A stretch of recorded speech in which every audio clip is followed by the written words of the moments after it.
King Bhumibol of Thailand. Bhumibol has been king since 1950, 11 years after the country changed its name from Siam to Thailand.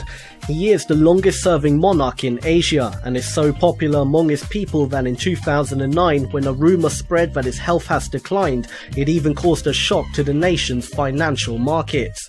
He owns all the land in Thailand, estimated to be about 128 million acres, including the tourist coastlines and large economically strong cities. Number 4. King Mohammed VI of Morocco. Mohammed is the first major proponent of democracy in the history of a monarchy that dates back to the year 1036. His ownership of Morocco's land and his inherited fortune have led to estimates of his entire wealth being around $2 billion.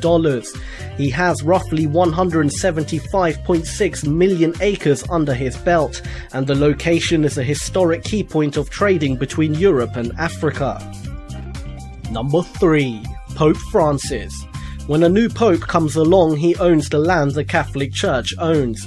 The 110 acres that make up Vatican City may not seem like a lot of land because it isn't, but the Catholic Church also owns around 177 million acres of various land across the globe. This includes embassies that are legally titled as independent nations. Number 2. King Salman of Saudi Arabia.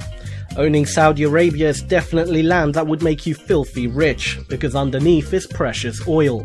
Following the recent death of King Abdullah on the 23rd of January 2015, his half-brother Salman took over as King of Saudi Arabia, therefore also taking control of the 547 million acres of oil-rich land and a very rich country that has a GDP at roughly $618 billion.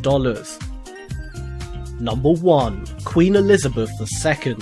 No surprise that the Queen of England is the biggest landowner in the world, but not just by a small margin. She is by far the biggest landowner. With a kingdom that includes Great Britain, Northern Ireland, Canada, Australia and a few more places here and there, she has about 6.6 billion acres of land. That's 12 times the size of King Salman.